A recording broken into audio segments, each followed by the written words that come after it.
I'm a 36-year-old woman, and lately, I've been caught in a pretty uncomfortable family situation, mainly involving my younger sister, Kayla. Just to give you a bit of context, I work full-time at a demanding job that often requires a lot of overtime. The paycheck is decent, don't get me wrong, but it's not like I'm living some high-end lifestyle. I put in a lot of hours, and when I'm not working, I try to make time for myself, whether it's hanging out with friends or just relaxing and taking care of my own needs.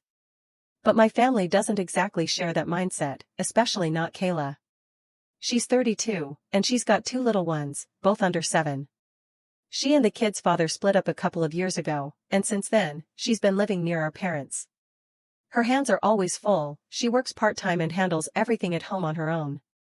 And while I genuinely admire how she juggles it all, I also know she leans on the rest of the family a lot for help. Our parents do what they can to support her with the kids, but more and more lately, Kayla's been trying to get me involved, mostly with babysitting. At first, it didn't seem like a big deal.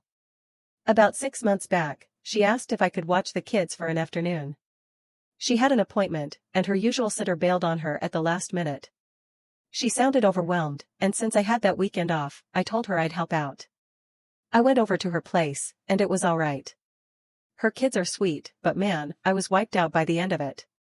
Way more exhausting than I expected. Still, it was just a few hours, and I figured it was a one-time thing. But then, a couple of weeks later, she reached out again. This time it was more casual, just a hey, could you swing by for an hour? I've got a work meeting. I happened to be out running errands anyway, so I said sure. It didn't seem like a big ask at the time. But before I knew it, she was calling and texting almost every week with another request, just an afternoon here, a few hours there. And that's when it hit me, this had turned into a routine. My free time had quietly shifted into being her backup childcare plan. I've got my own life outside of work, and while I didn't mind helping now and then, I wasn't about to let my weekends get swallowed up by surprise babysitting shifts. So I decided to draw a line. I told Kayla that with my job and everything else going on, I couldn't just be on call whenever she needed someone. She acted like she understood at first, but the calls didn't stop. Then, about a week ago, things kind of came to a head. Our parents had planned this small get-together for one of our cousins' birthdays. It was meant to be low-key, just a relaxing evening with no drama. That was the idea anyway. During dinner, Kayla started venting about how tough her schedule's been lately and how hard it is finding good childcare. She wasn't naming names, but the way she brought up how I'd recently said no made it crystal clear who she meant. She launched into this whole thing about how some people just don't understand the pressure single parents face, and how family is supposed to step in when times are rough. Right on cue, our parents chimed in, nodding and backing her up. They even went so far as to suggest that since I don't have kids of my own, I should naturally be the one to pitch in more. I tried to keep my cool, but I could feel myself getting hot under the collar. It was obvious where this was headed, and I knew I had to stand my ground. I calmly explained that I do have responsibilities, just because they don't involve children doesn't mean they don't matter. I told them how my job doesn't allow for last-minute changes and that my weekends are often the only time I get to unwind. But that didn't seem to sink in. My parents acted like I was just making excuses, circling back over and over to this whole family helps family thing. I could tell they thought I was being selfish. They didn't say it straight out, but the disappointment on their faces said enough. The night ended on a pretty awkward note, and a few days later, Kayla texted me again, this time asking if I could watch the kids for an entire Saturday. This time, though, I told her no. I had my own plans, and honestly, I was tired of constantly shifting things around just to fit her needs. She didn't take it well. She shot back a message saying she couldn't afford a sitter, and that since I had the time, and wasn't using it for anything important, I should step in. That's when the guilt trip really kicked in. Not long after, my parents called, telling me I should rethink things and help her out. They said she was struggling and that family's supposed to show up when someone needs support. When I reminded them I've already been pitching in as much as I could, they brushed it off, telling me I was overreacting and acting like I was making a mountain out of nothing. But the truth is, I never agreed to be a full-time, unpaid babysitter. Sure, I'm happy to help once in a while, but I can't let my life revolve around Kayla's schedule. Still, the pressure didn't let up. It's like, because I'm single and don't have kids, they assume I've got nothing going on, and all the spare time should just go to them. But they don't see that I have a full life too, it just looks different from theirs. A few nights ago, after feeling fed up and completely unheard, I decided to post about it on Reddit. I needed a fresh perspective, some outside input to help me figure out if I was being unreasonable for drawing these lines. After reading through a flood of replies from strangers who backed me up, I finally felt like I wasn't crazy for feeling this way. Update 1. So, things escalated fast. Kayla went off in the family group chat, messages flying in back-to-back like a text storm. She was ranting about how I refused to babysit, using heavy words like betrayal and abandonment. By the time I opened the chat, my phone was already lighting up with comments from cousins, aunts, and even a couple of uncles I didn't know still used the group. All of a sudden, everyone had something to say. One cousin, who has 4 kids of her own, jumped in with the classic line, "Family's family, and we should always help each other." Then one of my aunts piled on, saying how disappointing it was that some people weren't stepping up when others were clearly in need. Funny thing is, none of them ever offered to babysit themselves, but somehow that detail just slipped through the cracks. As if that guilt trip wasn't enough, Kayla started layering it on thick, talking about how tight things are financially, and implying the only reason she's asking me is because she can't afford outside help. I couldn't help but notice how much emphasis she put on the word afford, like just because I'm doing okay financially, I automatically owe her. Like helping out should be no big deal just because I'm not struggling the same way she is. I could feel the whole family chat locking onto that one detail, like a pack of hounds that caught a scent. "Come on, you're doing fine, it's just babysitting," one cousin typed, brushing it off like I had nothing better to do. Then another piped up, saying, "Kayla's got it so much harder than you, just think about her day-to-day life." It was like they were building this narrative where I was some cold, selfish sister hoarding my time and money, while poor Kayla was barely hanging on. And then came something new, something I hadn't heard before. Kayla casually dropped into the chat that her ex wasn't really involved. Said he barely helped with the kids and that financial support was basically non-existent. That hit me sideways because up until then, she always made it sound like he was around, just unreliable. But apparently, he was more of a ghost than a co-parent, which explained why she'd been leaning so hard on the rest of us. As I watched the guilt-fueled comments stack up, I finally spoke up. I said I understood things were tough for her, truly, but I also had a demanding job and a life of my own. I told them I have every right to protect my time. I figured that would be enough, a reminder that I wasn't just sitting around twiddling my thumbs. But that only seemed to make things worse. That's when my parents decided to take it offline and call me directly. From the tone of their voices, you'd think I'd done something criminal. My mom started with, "Maybe you should just reconsider, for the sake of peace." She was crystal clear, in her mind, it was my duty to help more, because that's what keeps the family in harmony, as she called it. My dad barely said a word, but honestly, his silence was louder than anything he could have said. It told me exactly where he stood. I tried to lay it all out for them again. I reminded them of my long work hours, the demands of my job, the fact that I don't have all this magical free time they seem to imagine. But they brushed it off, saying I needed to look at the bigger picture, and that it was our responsibility, our obligation, to show up for family. To them, family values seemed to mean unlimited, unpaid babysitting with no questions asked. Then Kayla added another twist. She started bringing up all the sacrifices she's made for the family. She even claimed she'd gone out of her way to help me in the past, though I honestly had no idea what she was referring to.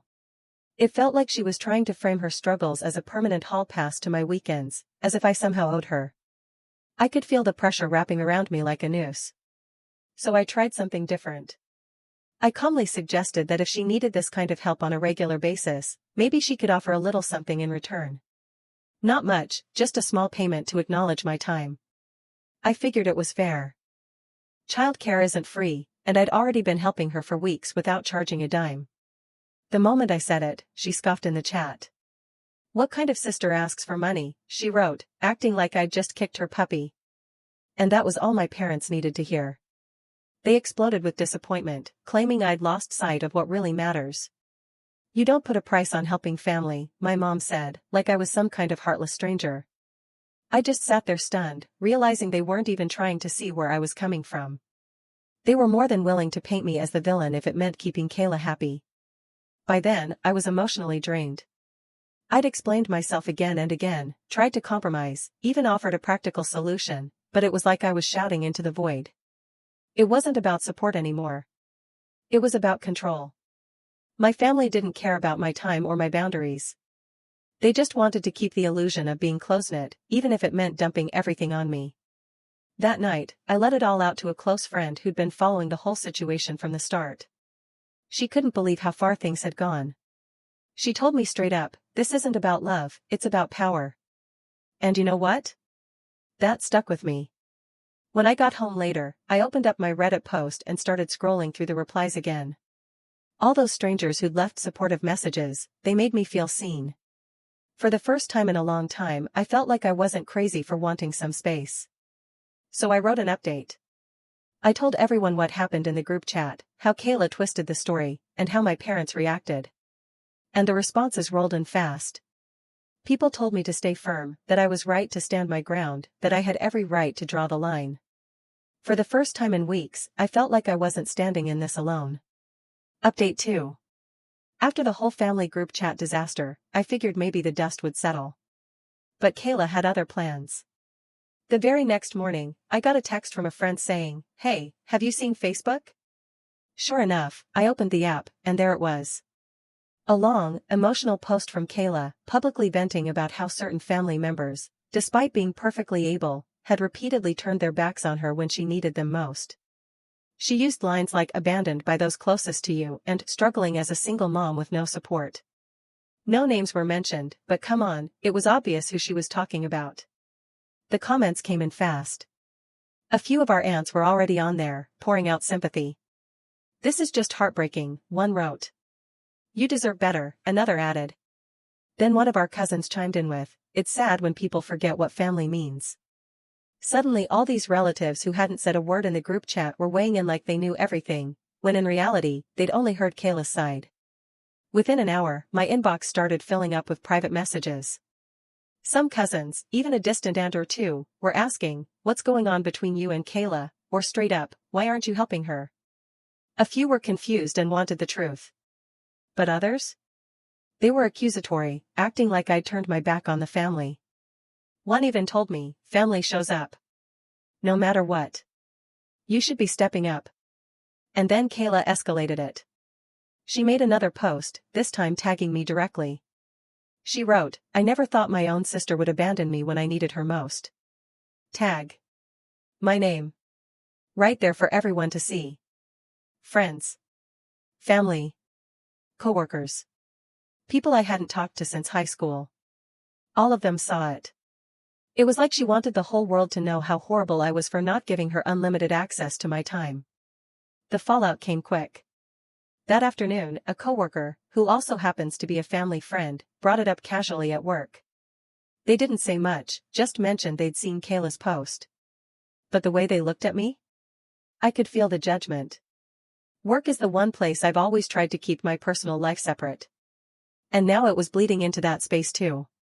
I was furious. I wanted to call Kayla out right then and there, but I knew if I did it publicly, it would only fuel the fire. So I made a choice, I'd wait. I'd talk to her face to face. But before I could reach out, my parents jumped in, again. A few days after everything blew up online, my parents called again. They said they wanted to resolve the tension in the family and had set up a meeting so we could all talk things out. The moment they said it, I knew exactly what was coming, another guilt-laced ambush where my boundaries would be twisted into selfishness. Sure enough, when we sat down, the tone was set from the start. My parents kicked things off by going on about how nothing mattered more than family unity. According to them, it was my responsibility to keep the peace. They circled back to Kayla's struggles, painting her as the selfless one, the one making all the sacrifices. Every time I tried to speak up, tried to explain that I had my own obligations, that I wasn't just sitting around doing nothing, they brushed it off. "It's not the same, you don't have kids," they kept saying. Kayla, of course, played the role flawlessly. She sat there with that expression like I'd personally wounded her, a perfect mix of hurt and quiet disappointment. She talked again about everything she'd given up for the family, clearly implying I was supposed to do the same. No thanks, no compensation, not even basic respect for my time. Just sacrifice. When I brought up the fact that I'd already been helping her for free for weeks, and all I'd asked for was some respect and a little notice, they acted like I was being ridiculous. I explained, calmly, that I wasn't saying no forever, just that I couldn't keep rearranging my life every time she snapped her fingers. Their response? Ice cold. My parents told me they were disappointed in how I'd handled the whole situation. Then came the kicker, they implied I was choosing money over family. The conversation hit a dead end after that. Everyone left thinking I was the problem. That I was the one tearing the family apart because I refused to play the unpaid nanny. Not long after that disaster of a meeting, I ran into a family friend, someone who happened to be an attorney. I mentioned the situation casually, just venting really, not expecting any serious advice. But when I told him about Kayla's Facebook posts, his eyebrows went up. He said if she kept going down that road, publicly accusing me, twisting the truth, I might have legal grounds to protect myself if things tipped into defamation. He even offered to walk me through my options if it came to that. Somehow, Kayla got wind of that conversation. I still don't know how. But the next thing I knew, she was back in the family group chat, screaming about how I was threatening her with a lawyer. She spun it into yet another drama cycle, claiming I was trying to silence her, that I was crossing the line. Before I could even respond, a few relatives had already jumped on her side again. They didn't ask me what really happened.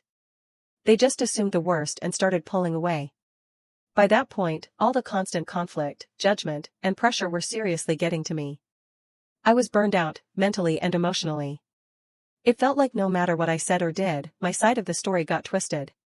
I couldn't breathe without being made out as the bad guy. All I wanted was to live my life, without the guilt tripping, without being used, without being labeled the villain for setting basic boundaries. So, once again, I turned to Reddit. I posted a full update, laying out everything that had happened since the last time I wrote. And the responses, they came pouring in. People shared their own stories of dealing with manipulative family members and the suffocating pressure to just be helpful. So many strangers told me to protect my peace, even if that meant walking away for good. A few even said I should seriously consider legal action if the shaming didn't stop, and honestly, it gave me some comfort just knowing I wasn't alone. Reading those comments reminded me that I wasn't crazy, and I definitely wasn't selfish for wanting space. But deep down, I knew things were far from over. Update 3. One quiet Saturday morning, I was at home, just trying to enjoy a slow day, doing laundry, sipping coffee, trying to reset. Then my doorbell rang. I opened it, and there was Kayla. Frazzled, flustered, and holding both of her kids along with a couple of bags. She barely made eye contact before blurting out that she had an emergency and couldn't find anyone else to watch them. Before I could say a single word, she handed the bags over, turned around, and drove off. I just stood there, stunned. She didn't ask. She didn't explain. She just dumped her kids on me and disappeared like it was no big deal. I was in no position to cancel everything I had planned that day. So I called a close friend. Thankfully, she agreed to come help while I tried to sort out what to do next. Hours later, Kayla came back like it was just another normal day. She thanked me like I'd volunteered, like I'd stepped up out of the kindness of my heart. That fake gratitude just made me more furious. This wasn't helping. This was being forced into something without a choice. I told her, right there on my doorstep, that what she did wasn't okay. She couldn't just show up and leave her kids with me like that. She waved it off, saying she had no other options. As if that made it fine. I didn't raise my voice, but I was firm. I told her flat out, if she ever tried that again, I'd have no choice but to call the police. It wasn't an empty threat, it was just reality. If she refused to respect my boundaries, then there needed to be consequences. She didn't take that well. She stormed off, muttering about how I was overreacting, how I was ungrateful. The next day, word had already spread. My parents were livid. They said threatening Kayla was going too far. They made it sound like I'd lost my mind, called me unstable, difficult, said I wasn't acting like a real sister. I was completely blindsided. Not one person said a word about the fact that Kayla had dumped her kids on me with no warning. No one questioned whether that crossed a line. To them, I was the villain, again. Then Kayla sent me a message. A long one. Full of emotional blackmail. She said I had two options, either I start helping her whenever she asks, or I should consider myself cut off. She made it clear, either I sacrifice myself for her, or I'm no longer her sister. Her message was like a final ultimatum. Be there for me completely, or stay out of my life entirely. That was it. I was done. I reached out to a few friends who'd been following the situation from the beginning. They all said the same thing: I wasn't crazy. I wasn't selfish. My boundaries were fair. One of them gently suggested I try therapy, just to help manage the stress and get my footing again. I hadn't thought about it before, but the more I considered it, the more it made sense. Out of the blue, I also heard from a cousin, someone I hadn't expected to speak up. She told me she'd been quietly watching everything unfold, and that she too had experienced pressure from Kayla over the years. She had just kept quiet to avoid stirring up conflict. Knowing I wasn't the only one, it was strangely comforting. She said she understood exactly how I felt and that I wasn't alone. After that, I decided to start looking into my legal rights. I needed to know what my options were if Kayla ever tried something like that again. I spoke with a lawyer friend, someone I trusted, and he explained that in certain situations, what Kayla did could absolutely qualify as child abandonment, especially if it kept happening. Just hearing that gave me a small sense of control again. For the first time in weeks, I didn't feel entirely powerless. The lawyer reassured me I had every right to protect myself. If Kayla ever pulled something like that again, he said I could absolutely take legal action to make sure my boundaries were respected. But even with that reassurance, the emotional weight of it all was starting to drag me down. I felt more and more isolated from my family, like I was constantly swimming upstream in a current of guilt and drama. No matter how calmly I explained my side, it felt like I was talking to a brick wall. Everyone was rallying behind Kayla, no questions asked, while I was left feeling like the villain for simply drawing a line. Even though a few friends and some extended family members had my back, it didn't erase the fact that my parents, and my sister, refused to even try seeing things from my point of view. So I went back to Reddit and posted another update. I laid it all out: Kayla dropping her kids off without warning, her ridiculous ultimatum, and the family's furious reaction to me threatening to call the cops if it happened again. I asked for advice on how to deal with family members who flat out refused to respect boundaries, and once again, the community didn't disappoint. The outpouring of support was overwhelming. People kept telling me to stand firm and reminded me that I wasn't wrong for choosing my own peace of mind. Some shared their own stories of going no contact with manipulative family members and how freeing it had been for them. Reading their words gave me a kind of strength I hadn't felt in weeks. At that point, I knew a decision had to be made. If Kayla, and my parents, for that matter, couldn't accept my boundaries, then I had no choice but to go no contact. I didn't want to lose my family, but I also couldn't keep losing myself in the process. That moment became my line in the sand. If anyone tried pushing me again, I'd walk away, for good. I deserved a life without manipulation and chaos, and I was finally ready to protect that peace, no matter what. Update 4. After that last showdown with Kayla, I reached my breaking point. I officially cut ties with her. I posted one final message in the family group chat, making it clear I wouldn't be her babysitter on demand anymore, and I wasn't going to keep entertaining her manipulations. I told my parents I needed space, real space, and that I'd be limiting contact with them too, since they seemed more focused on keeping the illusion of family harmony than respecting my boundaries. Predictably, my parents didn't take it well. They called me almost immediately, accusing me of being immature and abandoning family values. My mom got emotional, saying Kayla needed me now more than ever and that I'd regret cutting ties one day. They pulled out every guilt trip in the book: how I was tearing the family apart, how selfish I was for putting myself first. But this time I didn't budge. As the days passed, the family divide became more obvious. A few relatives reached out privately to say they understood and supported my decision. Some of my cousins even admitted they'd seen signs of Kayla's manipulative behavior for years but stayed silent to avoid the fallout. Others, though? They chose her side without hesitation. Aunts and uncles who used to be warm suddenly went cold. It wasn't hard to figure out why. Kayla had clearly been talking, spinning her side of the story to anyone who'd listen. But as painful as it was to see those relationships shift, something else started to happen too. My life got better. Without the constant demands and emotional pressure, things got lighter. My finances were steady, my days were more peaceful, and I finally had room to focus on myself, my goals, my health, my career. I wasn't waking up every weekend dreading a guilt trip text. I wasn't walking on eggshells or trying to brace myself for another emotional ambush. And just when I started breathing easier, Kayla took things online again. She went back to social media with vague, overly emotional posts about family betrayal and how some people forget what real family means. She never used my name, but come on, it was obvious. Her friends and a few relatives jumped in, offering sympathy like they knew the whole story. You deserve better. It's sad when family turns their back on you. It was all there, out in the open. That was the last straw for me on social media. I blocked Kayla. I blocked my parents too.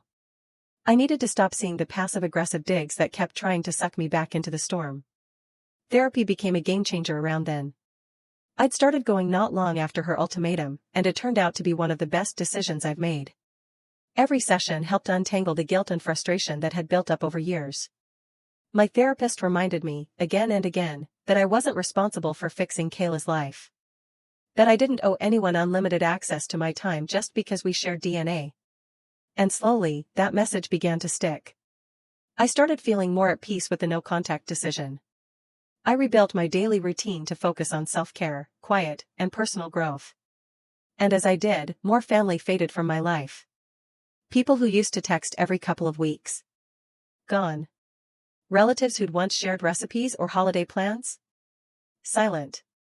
It was clear Kayla's version of events had made the rounds, and anyone who didn't bother asking me directly had quietly chosen her side. Yeah, it stung. But honestly? It confirmed I was doing the right thing. If people were that quick to judge without hearing me out, then maybe they weren't worth keeping around. So I threw myself into the things I loved, the things I'd been too drained to enjoy before. Running. Cooking. Reading books that had been sitting untouched on my shelf. With the drama finally gone, I had the mental space to enjoy life again. And I didn't realize how heavy all of that had been until it was gone. Meanwhile, I didn't let my guard down. I followed up with the family lawyer, just in case Kayla ever tried anything again, like another surprise drop-off. He walked me through my rights and what steps to take if she crossed the line. Knowing I had a plan in place made me feel safer, like I had something solid to stand on if she tried to pull another stunt. Then one evening, something unexpected happened. I got a private message from one of my cousins. She'd seen Kayla's social media posts and had picked up on all the drama. But instead of taking sides blindly, she wanted to hear it from me, directly. So I told her. I laid everything out, the unannounced babysitting drop-offs, the group chat blow-ups, Kayla's guilt trips and manipulation, and that final moment where she basically told me it was all or nothing. She surprised me, honestly. She said she admired the fact that I had the guts to set boundaries and actually stick to them, something she admitted she'd always struggled with herself. Hearing that felt like a small weight lifting off my chest. It reminded me I wasn't alone in this, and it made me feel seen and validated in the choices I'd made. Looking back on everything, I started to realize just how much I'd grown. Setting those boundaries had been anything but easy. The fallout with my family had been painful and isolating, but it also gave me something I hadn't felt in a long time, freedom. I wasn't being dragged down by expectations anymore. I wasn't constantly scrambling to meet everyone else's needs at the cost of my own. The strength I'd built by choosing myself, it was something I could carry into every part of my life. Reddit had been a huge lifeline during all of this. So, I went back and made one last update. I thanked everyone who'd commented, shared advice, and offered encouragement when I needed it most. I told them how much better my mental health had been since going no contact with Kayla and taking space from my parents. The response was incredible. Strangers I'd never met cheered me on. Some told me they were proud of the steps I'd taken. Others shared their own stories of walking away from toxic family dynamics. It made me feel supported in a way I hadn't felt in a long time. Each day that passed, I felt a little more grounded in my decision. I didn't feel like the bad guy anymore. I felt like someone who finally realized her own worth, and wasn't afraid to protect it. And for the first time in what felt like forever, I was genuinely content with the life I was creating, without the constant pressure of living up to anyone else's expectations. Update 5. A few months passed in relative peace. Then, one random afternoon, my phone buzzed, and I saw a message from Kayla. She said she wanted to fix things. That she missed having me in her life and hoped we could put the past behind us. After everything that had happened, it was the last thing I expected. I was cautious, for good reason. I shared the message with my therapist, and she encouraged me to proceed with care. She said if I was even considering reconnecting, it needed to happen on my terms, with clear boundaries and conditions in place. So I agreed to meet Kayla, but only under strict conditions. No parents. No flying monkeys. Just her and me. We met at a quiet little cafe, neutral ground. She showed up looking a little nervous but determined. She opened with an apology, but something about it felt rehearsed. She said she might have gone overboard with the Facebook posts and the family drama, but she quickly shifted the conversation toward how hard things had been without the support she used to count on. As she talked, it became clear, this wasn't really an apology. It was a soft pitch to pull me back into the same dynamic as before. She started dropping hints about how much easier things had been when I helped with the kids. I saw it immediately. This wasn't about rebuilding a relationship. It was about reinstating her old safety net. I stopped her there. I told her we weren't here to renegotiate my availability as a babysitter. We were here to talk about our relationship, sister to sister. I reminded her, gently but firmly, that I still cared about her and the kids, but nothing had changed on my end when it came to boundaries. Her face shifted. The practiced regret fell away, and suddenly, she looked defensive. It was like she hadn't actually expected me to hold the line. She started accusing me of being selfish, too caught up in my own life, like I'd forgotten what family was supposed to mean. But I stayed calm. I explained that setting boundaries didn't mean I didn't care, it just meant I was finally looking after myself, too. And that's when the situation took a turn. Right in the middle of our conversation, my parents walked in. They weren't supposed to be there. But of course, they were. I should have known. They must have been nearby, waiting for Kayla to give the signal. My mom sat down beside her like this was some sort of family summit, and my dad planted himself across from me, ready to double-team me with guilt. They launched into the same speech I'd heard 100 times, how it was time to forgive, how we needed to be a united family again, how we should just move on and let go of the past. They acted like I hadn't spent months dealing with manipulation, public shaming, and emotional pressure. I told them, again, that I was open to repairing things, but not at the cost of myself. Not if it meant going back to a dynamic where my needs didn't matter. But my mom just shook her head and turned to Kayla with a sigh, like I was a lost cause. Then she looked at me and said, "This isn't the daughter we raised." She asked how I could sit there and refuse to help my own sister, as if everything that led up to this point didn't exist. And then they gave me an ultimatum, either start helping Kayla when she needs it or accept that I might lose them permanently. It was meant to back me into a corner. But I was ready. I told them I loved them, but I wasn't going to give up my boundaries just to stay in a relationship where my voice didn't count. I said if the only way to be part of their lives was to surrender my peace, then I was prepared to walk away. The table went silent. My parents exchanged a look, frustrated. Kayla just stared, clearly expecting me to cave. But I didn't. My mom finally stood up, shaking her head. "I don't know who you are anymore," she said. My dad muttered something about me making a huge mistake, and they walked out. Kayla followed, casting one last look over her shoulder, disappointed that her plan hadn't worked. When I got home, I was completely drained. But I wasn't broken. That night, a few close friends came over.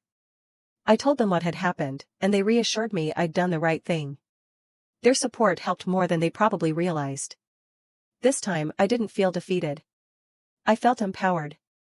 I went on Reddit one last time and posted the full story, from the first babysitting favor all the way to the ambush at the cafe. I thanked everyone who'd been following my journey and offering advice and encouragement through it all. The responses were incredible. So many people shared their own experiences, told me they were proud of me, and offered words of support. In the weeks that followed, the silence from my family continued. I took it as a sign that, for now, we'd gone our separate ways. I kept going to therapy. I stayed focused on building a life without the constant pull of guilt and obligation. And slowly but surely, I started feeling like myself again. Some distant relatives reached out with kind words. One cousin even said she admired how I'd handled everything. She shared that she'd gone through something similar but had never had the strength to stand her ground. Hearing that reassured me that protecting my peace wasn't just the right decision, it was a necessary one. And now, looking back, I can say this with confidence, standing up for myself has been the most freeing thing I've ever done. I still hope things might change someday. But for now, I'm at peace with the space I've created.